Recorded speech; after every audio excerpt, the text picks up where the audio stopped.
Break के बाद स्वागत है आपका न्यूज इंडिया में और हम चर्चा कर रहे हैं रेल किराए को लेकर। जो अब इस कोरोना महामारी के इस युद्ध में जो एक चर्चा सी शुरू हो गई है रेल किराए को लेकर, उस पर बात कर रहे हैं। हमारे साथ में अंशु अवस्थी जी बने हुए हैं, कांग्रेस से प्रवक्ता हैं। उत्तर प्रदेश लखनऊ से state head doctor Chandrasen Verma हमारे साथ बने हुए हैं। जयपुर से रहमतुल्लाह खान हमारे संवाददाता लाइव स्टूडियो से हमारे साथ जुड़े हुए हैं। चंद्रसेन जी, ब्रेक पे जाने से पहले अंशु अवस्थी जी ने कुछ सवाल करे हैं केंद्र सरकार की ओर, क्या कुछ उसका जवाब देना चाहेंगे? उमंग, मैं चर्चा सुन रहा था और जैसा मैंने अभी कुछ देर पहले ये क्वेश्चन किया था, उस समय अंशु जी जुड़े हुए नहीं थे और नवीन जी जुड़े हुए थे। तो मेरा सवाल फिर वही है। मैं बहुत सराहना करता हूँ इस बात के लिए कि कांग्रेस के अध्यक्ष सोनिया गांधी ने ये कहा कि कांग्रेस अपने पास से उन प्रवासियों को जो ट्रेन से आ रहे हैं उनको पूरा पैसा देगी। और ये भी है कि जैसे कि भारतीय जनता पार्टी ने ये बोला, सरकार ने ये बोला कि भाई 85% केंद्र सरकार देगी, 15% हम देंगे। पूरी तरह से सहमत हूँ, मैं पूरा प्रयास है। लेकिन मेरा पहला क्वेश्चन था, क्योंकि इस समय दोनों प्रवक्ता जुड़े हैं, तो मैं ये पूछना चाहता हूँ कि ऐसे कोरोना महामारी के संकट के समय में जब पूरी दुनिया हमारी ओर देख रही है कि हमने किस तरीके से कंट्रोल किया और क्या क्या प्रयास किए, एक नजीर है। और कल जो प्रधानमंत्री की जो उन्होंने सम्मेलन को उन्होंने ऑनलाइन संबोधित किया था, उसमें उन्होंने ये भी कहा कि साहब जो हमने अपने भारत में किया है वो सारे देशों को ऑनलाइन हम प्रशिक्षण भी देंगे कि वो इस तरीके से कोरोना से निपट सके। ये पूरी दुनिया की बात है जिसको 120 लगभग के आसपास देश देख रहे थे। लेकिन मेरा प्रश्न ये है, क्या ये समय ऐसा है, प्रयास आपके लिए, लेकिन क्या ये समय ऐसा है कि आप इस तरह के एग्जाम्पल लें? अंशु जी, मैं पूछना चाहता हूँ कि सोनिया गांधी ने जो ये कहा है कि 1947 के बंटवारे के बाद देश ने पहली बार ऐसा दिल दहलाने वाला मंजर देखा, तो क्या 1947 के उस मंजर को इससे जोड़ने की जरूरत है? दूसरी ओर मैं नवीन जी से ये पूछना चाहता हूं, जैसे मैंने उनसे पूछा था कि भारतीय जनता पार्टी की ओर से आता है कि भारत के गांव को हम इटली नहीं बनना देना चाहते जी, तो क्या ये समय इस तरह के उदाहरणों के लिए उपयुक्त है? बिल्कुल। अंशु जी, क्या जवाब देंगे? नहीं, मैं सिर्फ ये कहता हूं कि पिछले 40 दिन से जो श्रमिक हैं, कामगार हैं और जो जरूरतमंद हैं, जिनकी जेब में पैसे नहीं और जो पैसे थे वो 40 दिन में बेचारे उन लोगों ने वहां रह के अप्रवासी स्थान पे उन्होंने उसको किसी तरीके से अपना खर्चा पानी चलाया जी। 40 दिन में सरकार व्यवस्था नहीं कर पाई, कोई प्रबंध नहीं कर पाई। भयावह मंजर है, इसमें कोई दो राय नहीं। जिस तरीके से लोग माइग्रेट हुए थे, श्रीमती सोनिया गांधी जी का जो 1947 से जोड़ने का मतलब बिल्कुल जोड़ने का नहीं, लेकिन जब उस तरीके की घटनाएं होती कि इतना बड़ा माइग्रेट कभी नहीं हुआ और मुझे लगता है कि देश में इस तरीके की विपदा भी कभी नहीं आई कि पूरे देश को 40 दिन के लिए रुक जाना पड़ा जी। तो सवाल ये है कि इतना बड़ा माइग्रेट कि 10 से 12 करोड़ लोग एक जगह से दूसरी जगह शिफ्ट हो रहे हैं। मुझे लगता है कि 1947 के बाद कभी इतना बड़ा माइग्रेशन नहीं हुआ होगा या उससे पहले भी शायद नहीं हुआ होगा। तो सवाल ये है कि 40 दिनों में सरकार कोई प्रबंध नहीं कर पाई, कोई तैयारियों को लेकर ब्लूप्रिंट नहीं था गवर्नमेंट के पास। और दूसरा, अगर केंद्र सरकार कोई निर्णय ले रही थी 85% और 15% का, तो इतना ज्यादा सरकार के आदेश में भ्रामकता क्यों है? सवाल ये है जी। लोगों को सहज सुविधाएं मिलनी चाहिए, या सुविधा के नाम पर इतना ज्यादा भ्रामकता फैला दी गई कि लोग स्टेशन पर जा रहे हैं तो उनसे पैसा मांगा जा रहा है। वो पैसे जिनके पास है वो ट्रेन में बैठ पा रहे हैं, जिनके पास नहीं है वो नहीं बैठ पा रहे। मैं नहीं कह रहा हूं, ये न्यूज चैनल्स की स्टोरियां हैं और बहुत हमारे पत्रकार साथियों ने इस बात को उठाया। कांग्रेस अध्यक्ष ने जब निर्णय लिया, उस निर्णय की सराहना होनी चाहिए, उस निर्णय की तारीफ होनी चाहिए। और निर्णय नहीं, उसी दिन से हमने शुरुआत कर दी, हमारे हर राज्य में शुरुआत हो गई है। और ये भारतीय जनता पार्टी को सबक लेना चाहिए कि सरकार में बैठे लोगों का काम राज्य के जनता के, देश की जनता के हित में काम करने की जरूरत है। उद्योगपतियों का आप 68,607 करोड़ माफ कर सकते हैं, लेकिन गरीब आदमी का 500 रुपया किराया माफ करने की आपके अंदर हिम्मत नहीं है, आपके अंदर करुणा नहीं है, कलेजा नहीं है। लोगों ने इस बात को महसूस किया है। अभी भी कांग्रेस पार्टी मांग करती है कि लोग पीड़ित हैं, लोगों के पास पैसे नहीं है, उन्हें कम से कम जिस तरीके से कांग्रेस ने न्याय योजना के लिए काम किया था, आप कोई दूसरी स्कीम लाए, उनको कम से कम 6,000 से 7,500 रुपए महीने अगले 3 महीने तक दीजिए। अगर आप उद्योगपतियों का 68,000 करोड़ माफ कर सकते हैं तो गरीब आदमी को अगर आप दे देंगे तो उसकी सांसें चल जाएंगी। नहीं तो इस कोरोना की महामारी में कोरोना पीड़ितों से ज्यादा भुखमरी से मौतें होंगी और देश की जो अर्थव्यवस्था है वो पूरी तरीके से बर्बादी की कगार पर है। मैं दोष देता हूं केंद्र सरकार का, अगर वो थोड़ी तैयारियां करते, पिछले 40 दिनों में जनता ने संयम रखा है, लेकिन सरकार की तैयारियां काफी नहीं है। मैं फिर से कह रहा हूं, कांग्रेस अध्यक्ष ने जो ऐतिहासिक निर्णय लिया है, विपक्ष में बैठकर जो निर्णय लिया है, सरकार को सीख लेनी चाहिए। जी, क्या कहेंगे चंद्रसेन जी? देखिए, जो मेरा क्वेश्चन फिर वही था कि मैं किसी तरह के प्रयास की मैं वो डिनाई नहीं करता हूं कि प्रयास नहीं किया, एक बहुत अच्छा प्रयास था। और जिस तरह की बात अंशु जी कह रहे हैं कि पूरे देश में जो पलायन है और जिस तरह मजदूरों की स्थिति है, तो इतने लंबे समय तक काम कर रहे हैं। मैं आज सुबह मैंने देखा उमंग, 60,000 लीटर देसी शराब बिक गई। जी, आपके पास किराए के पैसे नहीं, 60,000 लीटर आप जो शराब पी गए वो भी एक दिन में। नहीं, आप क्या कहना चाह रहे हैं चंद्रसेन जी, क्या सारे जो माइग्रेट वर्कर हैं वो शराब खरीद रहे हैं? आप क्या मतलब गरीब लोगों से जोड़ना चाह रहे हैं, श्रमिकों से जोड़ना चाह रहे हैं, कैसी बात कर रहे हैं आप? नहीं अंशु, मैं आपको ये बता रहा हूँ कि यह ग्रामीण क्षेत्रों की ही रिपोर्ट है। और मेरा जो सवाल था वो ये था, मैंने बिल्कुल नहीं कहा। आप ये कहना चाह रहे हैं कि जो ग्रामीण क्षेत्र में सिर्फ श्रमिक रहते हैं, ग्रामीण क्षेत्र में सशक्त लोग नहीं रहते, आर्थिक रूप से मजबूत लोग नहीं रहते, मतलब आप ये कह रहे हैं कि क्या लेबर सिर्फ शराब पीता है? लेकिन अंशु जी माफ कीजिएगा, यहाँ पर मैं आपको रोक रहा हूँ। आपको नहीं दिखी? अंशु जी, शराब खरीद रहे, जो हजारों की भीड़ खड़ी है, कैसी बातें कर रहे हैं आप? जिन लोगों के पास पैसे नहीं, उनके दर्द को आप शायद समझ नहीं पा रहे हैं कि जो लोग कैसे कर रहे हैं। वो ठीक है, जो लोग शराब खरीद रहे हैं, आखिर क्यों? हम तो कह रहे हैं कि शराब पर रोक लगनी चाहिए। बिल्कुल अंशु जी, सवाल यही था। अंशु जी, सवाल यही था। अंशु जी सुनिए, कराई हो, हर गांव गली मोहल्ले में सैकड़ों हजारों लोग लाइन में लग रहे हैं। अब किसी को नहीं दिखता है कि कोरोना से संक्रमण फैलेगा इस तरीके से? बिल्कुल अंशु जी, हमारा सवाल यही था और लगातार 2 दिन तक हमने इसके ऊपर भी चर्चा करी है। जब ये शराबबंदी लागू नहीं हुई थी, उससे पहले भी हमने चर्चा करी है, कल भी हमने चर्चा करी है, और अभी इस सवाल को उठाने का सिर्फ एक मकसद है कि जो लोग भी गरीब और अमीर पर राजनीति कर रहे हैं, उनको कल का मंजर देखना चाहिए था, भले ही गांव हो, शहर हो या कोई भी धाड़ी हो, हम उसकी बात कर रहे हैं। और इसके अंदर कोई बीजेपी, कांग्रेस या किसी अन्य पार्टी की हम बात नहीं कर रहे, क्योंकि हर लगभग राज्य में कांग्रेस भी शासन कर रही है, बीजेपी भी शासन कर रही है, कहीं पर मिलीजुली सरकार भी है, और ये तमाम राज्य सरकारों ने इसकी छूट दी है। और इस समय सुनिए अंशु जी, अगर ये छूट दी जा रही थी, चलिए, हमने सोनिया गांधी जी ने जो पहल करी रेल किराए की, उसका हम स्वागत कर रहे हैं, उसको हम डिनाई नहीं कर रहे, लेकिन सवाल यह है कि उस किराए की माफी के साथ साथ 1947 के मंजर को याद दिलाना क्या जरूरी है, यह सवाल था। उन्होंने सहायता के लिए हां करी है, इससे किसी ने मना नहीं करा, और साथ के साथ उसके अंदर यह भी जोड़ा गया, कल की घटना का जिक्र सिर्फ इसलिए किया गया कि जो लोग भी गरीबों के नाम पर राजनीति कर रहे हैं, वो कोई भी हो, किसी भी राज्य सरकार के हो या किसी भी पार्टी के हो, उनको कल का मंजर देखना चाहिए था। ये वही गरीब थे जो ये कह रहे हैं कि हम भूखे मर रहे हैं, कम से कम आज शराब मिल रही है तो चैन से तो सोएंगे। भूखे मरने वाले लोग अपने हाथों में 1500, 2000, 2500 रुपए लेके लाइन में लगे हैं। 40 दिन के लॉकडाउन में, मैं फिर से कह रहा हूं, 40 दिन के लॉकडाउन में एक चरित्र बिल्कुल साफ हो गया है जी। एक बात बिल्कुल साफ हो गया है कि सरकार को गरीबों को लेकर कोई चिंता नहीं है। आप याद करिए, ये अगर तैयारियां थी तो आखिर अभी भी 40 दिनों के बाद भी क्यों माइग्रेशन चल रहा है? सरकार का क्या ब्लूप्रिंट है? सवाल ये, लेकिन अंशु जी, सवाल ये, क्या हर चीज केंद्र सरकार पे डालना उचित है? क्या राज्य सरकारों के कुछ दायित्व नहीं है? हर तरीके से राज्य सरकार और केंद्र सरकार की जिम्मेदारी है बिल्कुल कि देश में रह रहे लोगों की व्यवस्था, देश में रह रहे लोगों का सुचारू रूप से भोजन, पानी, खाना पीना, रहना, ये सरकार की जिम्मेदारी है जी। और आपको याद होगा, भारतीय जनता पार्टी ने जब चुनाव लड़ा था, प्रधानमंत्री जी हर मंच से कहते थे कि मेरी जिम्मेदारी है, मैं चौकीदार हूं। सरकार की पूरी तरीके से जिम्मेदारी है, सरकार ने अपनी जिम्मेदारियां नहीं निभाई है, तब जाकर जी। अंशु जी, चुनावों के समय कौन क्या बयान देता था, इसके ऊपर हम बात नहीं करें तो अच्छा है, क्योंकि कई और लोगों ने भी अलग अलग तरीके के बयान दिए हैं। इस समय देश कोरोना से जूझ रहा है, कोरोना महामारी से हम कैसे निकले, इस पर ध्यान देना जरूरी है।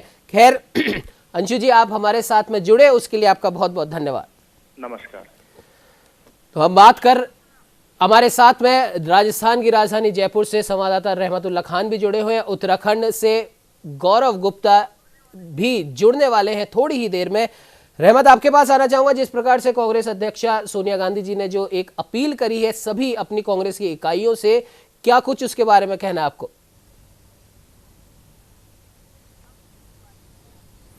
बिल्कुल उमंग जी, वर्तमान की जो स्थिति है उसमें ये है कि सबसे पहले मुख्यमंत्री अशोक गहलोत ने इस बात की चिंता जताई कि प्रवासी जो अन्य राज्यों में रह रहे हैं, चाहे राजस्थान के अन्य राज्यों में रह रहे हैं या फिर अन्य राज्यों के राजस्थान में रह रहे हैं, उनकी उन्होंने चिंता जताई। सबसे पहले उन्होंने केंद्र सरकार से मांग की कि इनको लाने ले जाने के लिए रेल की व्यवस्था करें। रेल मंत्रालय से मांग की। उसके बाद में रेल मंत्रालय ने अपना जो है ऑर्डर निकाला कि सभी ये स्पेशल यानी विशेषकर ट्रेनें जो है शुरू हो जाएंगी। तब सबसे पहले इन्होंने किराए की डिमांड की कि हम सीधे जो खिड़की से टिकट नहीं, मजदूरों को नहीं बांटेंगे, राज्य सरकार टिकटें हमसे खरीदें और वो अपने मजदूरों को दे। किस तरह से देती है वो राज्य सरकार की हेडेक है। इस तरह से उन्होंने ऑर्डर निकाला। उसके बाद में जो है इस पर थोड़ा बहुत जो है राजनीतिक कुछ बयानबाजी आई। उसके बाद में फिर से रेल मंत्रालय अपना जो है एक ऑर्डर और निकालती है कि 85% जो है रेल भुगतान करेगी और 15% राज्य सरकार भुगतान करेगी। उसके बाद में जो है कल जो है कांग्रेस अध्यक्ष सोनिया गांधी ने कहा कि सभी राज्य की इकाइयों, कांग्रेस की इकाइयां जो है प्रदेश कार्यकारिणी से ये कहा है कि वो जो है सरकार इस जो रेल मंत्रालय जो रेल में जो मजदूर जाएंगे उनका जो किराया वहन करेगी। तो इस प्रकार की जो बयानबाजी आ रही है, चाहे कांग्रेस की हो चाहे बीजेपी की हो, बयानबाजी इस वक्त नहीं होनी चाहिए। कोरोना का संकट चल रहा है, सभी लोग जूझ रहे हैं। जो मजदूर है वो वाकई में परेशान हैं, अन्य राज्यों में रह रहे हैं, कोई किस तरह से रह रहा है, सबको अंदरूनी डिपेंडली जब वो खुद को दर्द होता है, किसी को खुद को दर्द होता है किसी चीज़ का, उसी को मालूम चलता है कि उसका दर्द कैसा होता है। तो इस पर राज्य सरकारों को और केंद्र सरकारों को ध्यान देना चाहिए। लेकिन राज्य सरकार ने, राजस्थान के मुख्यमंत्री अशोक गहलोत सरकार ने कल से ही ये तय कर लिया, उन्होंने जो है ट्वीट करके कह दिया कि राजस्थान में जो भी अन्य राज्यों के रह रहे हैं उनको रेल के द्वारा अन्य राज्यों में जो उनके गंतव्य स्थान तक भिजवाया जाएगा। साथ ही बसों में व्यवस्था की जाएगी और बॉर्डर तक, राजस्थान में जो भी जिस सीमा की अन्य राज्यों की बॉर्डर जो लगता है वहां तक भिजवाया जाएगा। और अब इस पर एक उमंग, मैं एक बात कहना चाहूंगा कि अभी जहां पर राज्य सरकारें, कांग्रेस की सरकारें हैं, वहां पर तो ये लागू कर देंगे। लेकिन यहां से सबसे बड़ा सवाल खड़ा हो रहा है कि जहां पर कांग्रेस की सरकारें नहीं हैं वहां पर कांग्रेस मजदूरों को भिजवाने के लिए किस तरह से व्यवस्था करेगी। फिलहाल इस प्रकार के लिए किसी भी प्रदेश अध्यक्ष ने इस बात को स्पष्ट नहीं किया है, न ही किसी भी प्रकार का उन्होंने जो आर्थिक रूप से किस तरह से रेल मंत्रालय से वो टिकटें खरीद करके उन मजदूर को भिजवाया जाएगा, ये एक बहुत बड़ा सवाल है। उमंग, बिल्कुल रहमत, आपने सही कहा। और डॉक्टर चंद्रसेन वर्मा हमारे साथ लगातार बने हुए स्टेट हेड है और अब हमारे साथ में उत्तर प्रदेश उत्तराखंड से रेजिडेंट एडिटर गौरव गुप्ता भी जुड़ चुके हैं। गौरव जी, आपके पास आना चाहूंगा। जिस प्रकार से अभी जयपुर से रहमतुल्लाह खान ने भी जो एक सवाल जो किया है बहुत वाजिब है कि जहां पर भी कांग्रेस की सरकारें हैं या जहां पर मिलीजुली सरकारें हैं जिसमें कांग्रेस शामिल है वहां पर कांग्रेस खर्चा उठा लेगी, लेकिन जहां पे कांग्रेस की गवर्नमेंट नहीं है वहां के लिए अभी तक कुछ गाइडलाइन जारी नहीं हुई है कि वहां पर कांग्रेस किस तरीके से इन मजदूरों की मदद करेगी। क्या कहेंगे गौरव जी?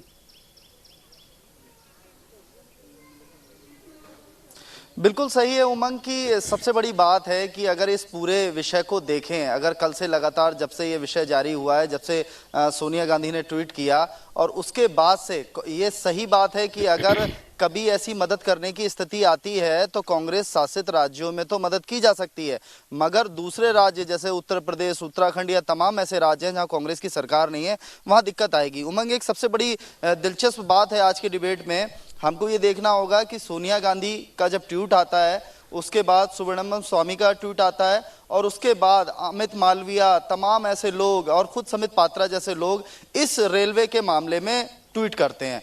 अगर बात करी जाए, रेलवे खुद एक ऐसा महकमा है जिसने 151 करोड़ रुपए जो है पीएम केयर फंड में दिया और सबसे बड़ा सवाल यही उठ रहा है कि आखिरकार श्रमिकों के नाम पर राजनीति क्यों की जा रही है। सबसे बड़ी अहम चीज यहां देखने को मिलेगी आपको उमंग कि जब जब कांग्रेस ने, राहुल गांधी ने या सोनिया गांधी ने ट्विटर के माध्यम से, फेसबुक के माध्यम से, अपने बयानों से कोई भी तीर चलाया होता है तो जो ये मोदी सेना है, चाहे वो आईटी सेल के रूप में, ट्विटर के रूप में, पूरी तरह से बौछार करने लगती है। सबसे बड़ा दिलचस्प पहलू मैं आपको बता दूं उमंग, उत्तर प्रदेश में अभी योगी आदित्यनाथ ने यह कहा है कि श्रमिकों के नाम पर राजनीति हो रही है। मायावती ने ट्वीट कर दिया है, सोनिया गांधी अपने तरीके से कह रही हैं, मगर योगी ने कहा कि श्रमिकों के बारे में हम सोचते हैं, हमने 2 महीने की एडवांस पेंशनें श्रमिकों को दे दी हैं और उनके लाने की व्यवस्था कर रहे हैं। उत्तराखंड की अगर बात करें उमंग, तो यहां सबसे बड़ा दिलचस्प पहलू यह है कि अकेले मुख्यमंत्री त्रिवेंद्र सिंह रावत ने 12 ट्रेनें मांगी थी, 1.5 लाख से ज्यादा श्रमिकों का यहां रजिस्ट्रेशन हो गया है,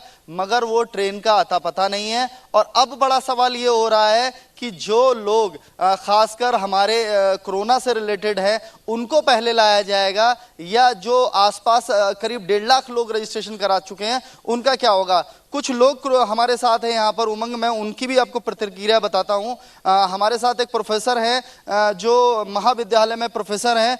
आपके कई सारे लोग प्रवासी जो हैं वो बाहर फंसे हुए हैं। लगातार हमें बताया गया था कि ट्रेन के रिजर्वेशन के लिए रजिस्ट्रेशन कराए गए थे, मोबाइल पर भी लगातार मैसेज आ रहे हैं, मगर वो लोग नहीं आ पा रहे हैं। किस तरह की परेशानी हो रही है आप लोगों को कि प्रवासी जो है हमारे करीब 1.5 लाख उत्तराखंड के लोग वापस नहीं आ पा रहे हैं? नहीं, वापस तो नहीं आ पा रहे हैं, ये चीज़ सही है, पर शासन प्रशासन भी अपना काम कर रहा है, केंद्र सरकार राज्य सरकार भी कर रही है। हर सारी जिम्मेदारी उन्हीं की नहीं है ना, कुछ हमें भी जिम्मेदारी निभानी है। अगर सरकार अपना काम सही से कर रही है, उन्हें वहाँ पे भोजन प्राप्त हो रहा है, सब कुछ प्राप्त हो रहा है, तो वो लोग वहीं रहें, क्योंकि यहाँ आकर भी वो 14-15 दिन तो क्वारंटाइन रहेंगे ही, तो वो कौन सा घर में आके रह रहे हैं। वो जो व्यवस्था उनकी वहाँ क्वारंटाइन सेंटर में हो रही है वो व्यवस्था उनकी वहाँ भी हो रही है। एक अहम सवाल, श्रमिकों को लाने का प्रयास जारी है। आपकी बहुत अच्छी बात है कि आप केंद्र सरकार राज्य सरकार के प्रयासों को सराह रहे हैं, मगर कांग्रेस अब ये कह रही है कि अगर आप लोग जिस तरह से उनसे टिकट लिया गया है पिछले कुछ दिनों, अगर आप लोग नहीं ला पाते तो हम इसमें टिकट मतलब कांग्रेस खर्चा करेगी। आपको लगता है कि कहीं ना कहीं अब कोरोना पीछे छूट गया है और इस कोरोना के आधार पर राजनीति आगे आ गई है? देखिए, कोरोना जैसी महामारी में इस तरीके की राजनीति नहीं करनी चाहिए। बहुत शर्म की बात है हम सभी के लिए, इस पढ़े लिखे समाज के लिए, इस बौद्धिक समाज के लिए बहुत शर्म की बात है। और जहाँ तक ये रेल टिकट की बात करें, 85% तो आपकी सेंट्रल गवर्नमेंट दे रही है, 15% स्टेट गवर्नमेंट दे रही है, तो क्या बचा आपके कांग्रेस को देने के लिए, बताइए ना।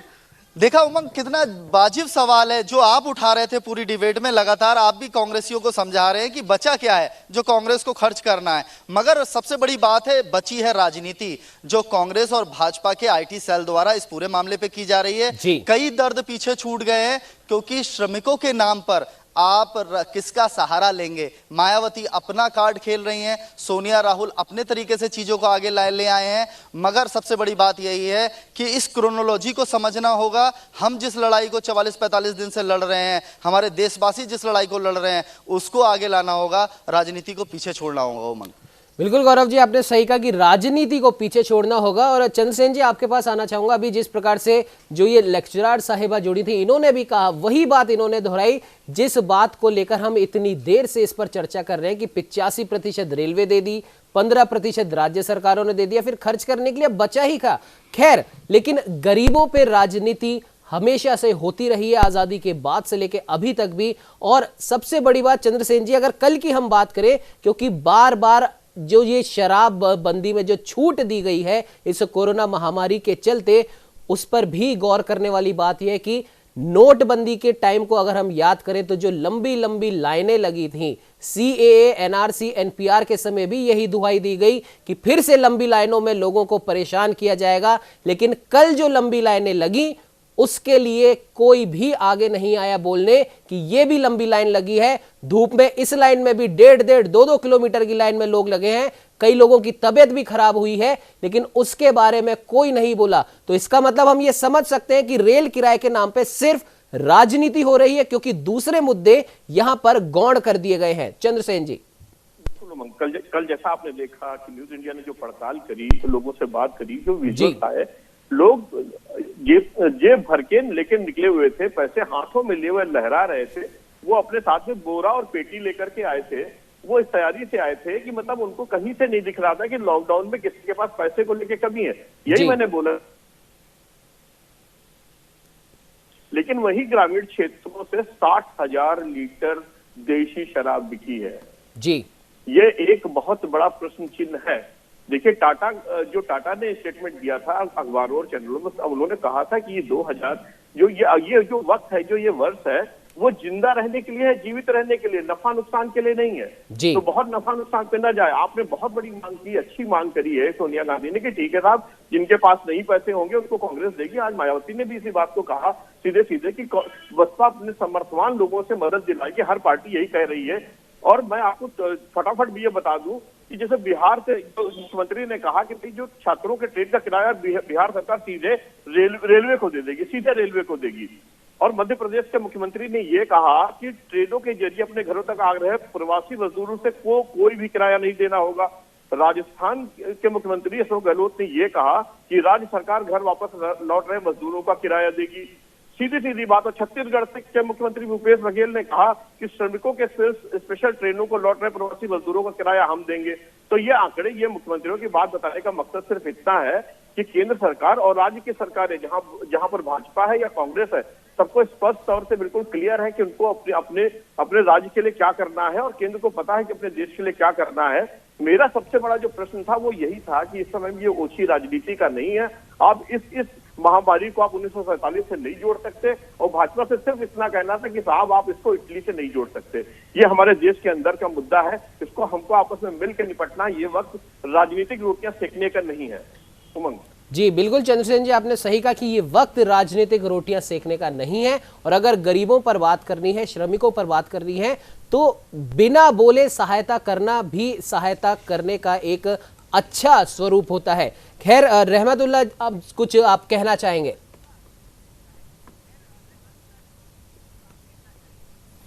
बिल्कुल उमंग, इस बात पर क्या है कि चाहे कांग्रेस हो चाहे बीजेपी हो, दोनों ही पार्टियों को अभी जो राजनीति करने का नहीं है। क्योंकि मुख्यमंत्री अशोक गहलोत ने कल एक मुहावरा भी कहा था कि घोड़े भी है मैदान भी है, लेकिन फिलहाल कोरोना के बाद में अपन सियासी संघर्ष कर लेंगे, लेकिन अभी कोरोना में कुछ नहीं करना है।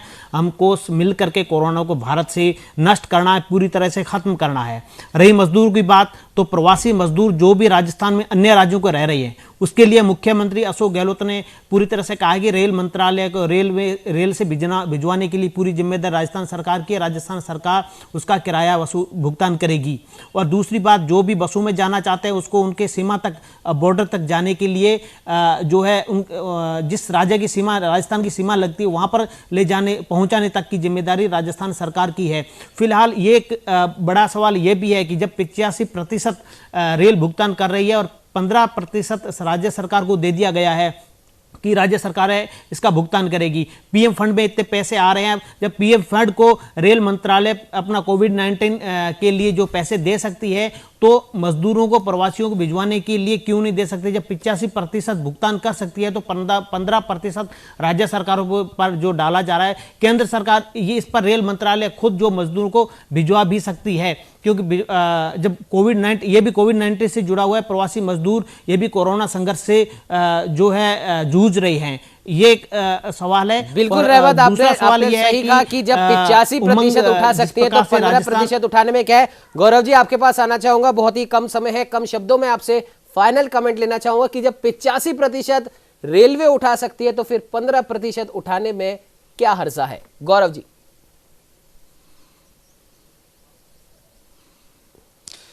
देखिए उमंग, पूरी तरीके से ये विषय इस बात का है ही नहीं कि 85% कौन उठाए, 15% कौन उठाए। सबसे बड़ी बात है कि पीएम पहले दिन से, जिस दिन से चाहे वो जनता कर्फ्यू लगाया था, उन्होंने मांग की थी कि आप पीएम केयर फंड बनाया है, तो सिर्फ दूसरों की बात ही क्यों की जा रही है? बड़ी तादाद में रेलवे जब खुद 151 करोड़ रुपए दान कर सकता है, पीएम को लगातार लोग कर सकते हैं, हम विदेशों से अपने लोगों को लाने के लिए फ्लाइट भेज सकते हैं, तो हम अपने लोकल संसाधन के लिए ऐसा क्यों कर रहे हैं? तो कहीं ना कहीं राजनीति आग जलने से हुई है, और आग जली है तो धुआं भी उठेगा।